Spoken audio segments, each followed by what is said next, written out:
पर वादवसु अंब पर रावण सरंब पर रघुकुल राज है।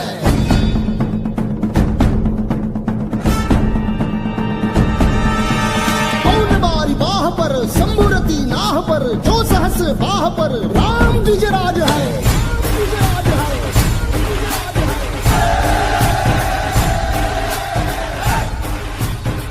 सनातन संदेश के इस YouTube चैनल पे आप लोगों का एक बार पुनः स्वागत है। बहुत से लोगों के मेरे पास फोन भी आ रहे हैं, मैसेज भी आ रहे हैं कि गुरुजी मेरे घर में गृह कलेश रहता है, मेरे घर में आर्थिक तंगी रहती है, बच्चे हमारी बात नहीं सुनते हैं। तो इन 3 प्रश्नों को मैं 3 भागों में विभक्त करता हूं। पहला, गृह कलेश। अब आप ये सोचिए कि आपके घर में गृह कलेश क्यों रहता है। वो आपके स्वयं के आचरण हैं, आपकी कुछ गलत बातें हैं, आपके कुछ गलत नियम कानून हैं जो आपने मनगढ़ंत बनाए हैं, आपके द्वारा जो आपका खान पान है, या आपके जो पास जैसे मानसिक स्थिति, जो किसी के बारे में क्या सोचते हैं आप। तो किसी के लिए आप अच्छा सोचेंगे तो अच्छी वाइब्रेशन आएंगी, किसी के बारे में बुरा सोचेंगे तो बुरी वाइब्रेशन आएंगी। तो अब इसमें मैं आगे आता हूं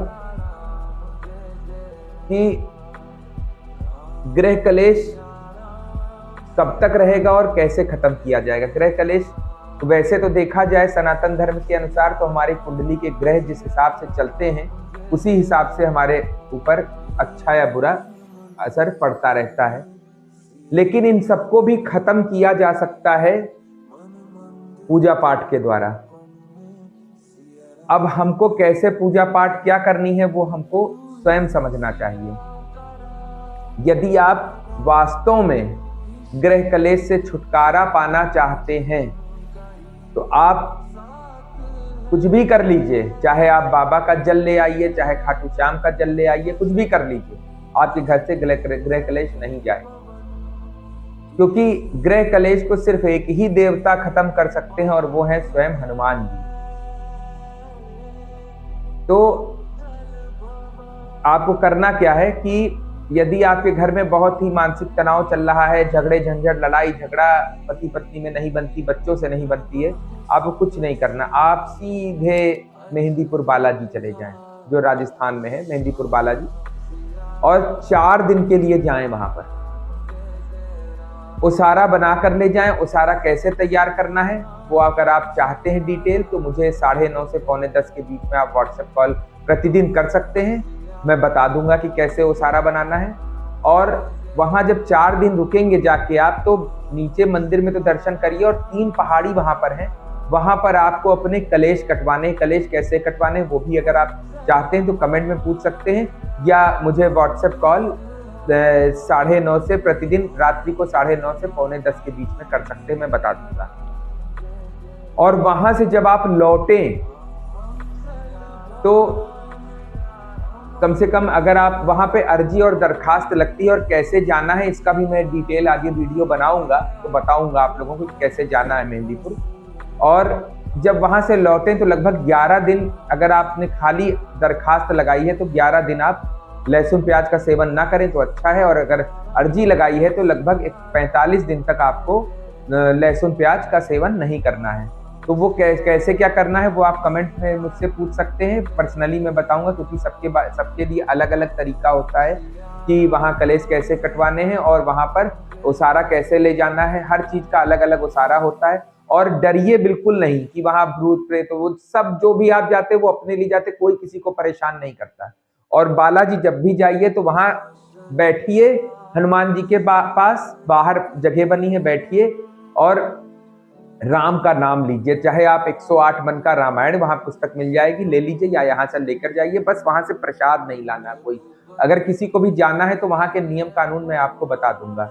मुझे पर्सनली व्हाट्सएप कॉल प्रतिदिन 9:30 से 9:30 के बीच में कर सकते हैं। मैं आपको बता दूंगा कि वहां पर कैसे जाना, क्योंकि सबकी कंडीशन अलग अलग होती है। तो एक जनरल बात मैं अभी बता रहा हूँ आपको। और वहां पर सिर्फ राम का नाम लीजिए, देखिए। और वहां से जब आप लौट कर आएंगे तो जैसे मोबाइल रिबूट होता है वैसे आप रिबूट होकर आएंगे। आपको लगेगा कि हर चीज फ्रेश हो गई है, मेरे घर में इतनी शांति है। अब ग्रह कलेश खत्म हो गया। अब धन की कमी, अब धन की कमी अगर आपके घर पे है तो आपको क्या करना है, कनकधारा स्तोत्र का पाठ करना है। कनकधारा स्तोत्र का पाठ की मैं विधि अभी मैंने लाइव पर भी बताई है और मैं फिर से बता रहा हूं आपको करना क्या है कि कनकधारा स्तोत्र की रचना स्वयं शंकराचार्य ने की थी। स्वयं शंकराचार्य ने इसको कहा है कि आपको दिन में 3 बार पढ़ना है और बहुत ही आसान है। एक चीज ये समझ लीजिए कि अगर आपको भवसागर पार करना है उसके लिए धन चाहिए, और धन अगर नहीं है तो थोड़ी मेहनत आपको करनी पड़ेगी। आपको मोबाइल की स्क्रॉल करने से कुछ नहीं होगा। अगर आपको कुछ पाना है तो कुछ मेहनत करनी पड़ेगी, थोड़ा सा आपको बैठना पड़ेगा। तो क्या करना है, चौकी ले लें, लाल कपड़ा बिछा लें, माता लक्ष्मी की तस्वीर रख लें, विष्णु भगवान की हो तो साथ में रख लें, नहीं तो कंबाइंड भी आती है वो रख लें। और सिंपल मैं बता रहा हूं आपको, ज्यादा उसमें आडंबर अगर नहीं कर सकते और संकल्प ले लें, जल सिर्फ जल लें। जल लेने के बाद अपना नाम, पिता का नाम, गोत्र, अगर गोत्र नहीं पता है तो कश्यप गोत्र बोले, दिन और स्थान बोले और धरती पर छोड़ दें। उसके बाद नारियल लेफ्ट हैंड साइड पे उल्टे हाथ पे रख लें, 7 बार मौली उस पे नारियल पे बांध लें। सिंपल कलश बनाना है और उस रखने के बाद आप संकल्प ले लिया। संकल्प लेने के बाद आप कनकधारा स्तोत्र का संस्कृत नहीं पढ़ सकते तो हिंदी अनुवाद की पुस्तक आती है, नहीं मिल रही है तो हमको हमारे दिए गए नंबर पर व्हाट्सएप करें। पूरी तरह आपको पूरी सहायता की जाएगी आपकी, और सिर्फ कोरियर चार्ज हमको आप दे दीजिएगा। पुस्तक का कोई भी चार्ज नहीं लगेगा।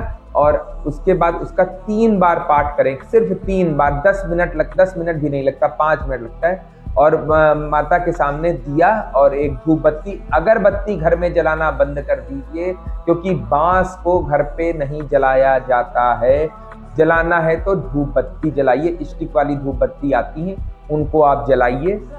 और धूप बत्ती को जलाने के बाद और वहीं पे एक देसी घी का दिया जला दीजिए माता के सामने। और 10 मिनट लगेगा कनकधारा स्तोत्र पढ़ने के लिए। सुबह पढ़िए, दोपहर पढ़िए और शाम को पढ़िए, देखिए धन बरसेगा आपके यहाँ। जब धन आएगा तभी तो स्वर्ण आएगा, इसीलिए तो इसका नाम कनकधारा स्तोत्र है। इसकी जो कथा है मैंने लाइव प्रोग्राम में बताई भी है, आप उसमें जाकर देख सकते हैं। तीसरा रहा, बच्चे नहीं सुनते हैं। तो बच्चे तो तभी सुनेंगे ना जब घर में शांति रहेगी, और शांति रखने के लिए आपको अपने क्लेश कटवाने पड़ेंगे। लेकिन यदि आप सोच रहे हैं कि हम मेहंदीपुर हो आए और 4 धाम भी कराएं और मांस, मदिरा और तंबाकू का सेवन हम कर रहे हैं, तो आपके घर से परेशानी जाने वाली नहीं है। आप उसको पाल के रखिएगा, वहां से आएंगे और ज्यादा हो जाएगा। तो इसलिए मेरा यह निवेदन है कि यदि आप लोग चाहते हैं कि जीवन हमारा सुखमय बीते तो उसके लिए धन चाहिए। धन के लिए माता लक्ष्मी।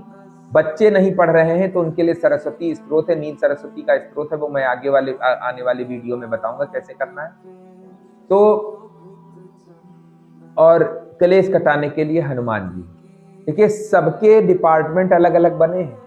आप सोचिए एक ही जगह से मुझे सब मिल जाए तो नहीं मिलेगा। जैसे MBBS की मेडिकल की पढ़ाई होती है उसमें कितने विभाग हैं, उसी तरह से सनातन धर्म में भी विभाग हैं। ऐसे नहीं 33 कोटि देवता बनाए गए हैं, सबको अलग अलग कार्य दिया गया। जैसे विश्वकर्मा को कहा गया है घर बनवाइए, तो जब घर का निर्माण कराइए, विश्वकर्मा भगवान की पूजा करिए, देखिए आपको घर कभी कोई दिक्कत आएगी नहीं। लेकिन लोग तो समझते ही नहीं है इस बात को। लोग तो सोचते सब एक ही जगह से हो जाएगा, ऐसा नहीं है। आप ये 2 चीज करके देखिए। नहीं समझ में आ रहा मुझे व्हाट्सएप कॉल करिए, 9:30 बजे से 9:45 बजे के बीच में मैं पूरी सहायता करूंगा आपकी, क्योंकि सबकी परेशानी अलग अलग होती है। चाहे तो व्हाट्सएप कॉल कर सकते हैं, चाहे तो व्हाट्सएप पे वीडियो कॉल कर सकते हैं। जो ये स्क्रीन पर नंबर दिया जा रहा है इस पे आप कर सकते हैं और आपको बहुत ही लाभ होगा। आप करके देखिए। साईनाथ गुरु महाराज।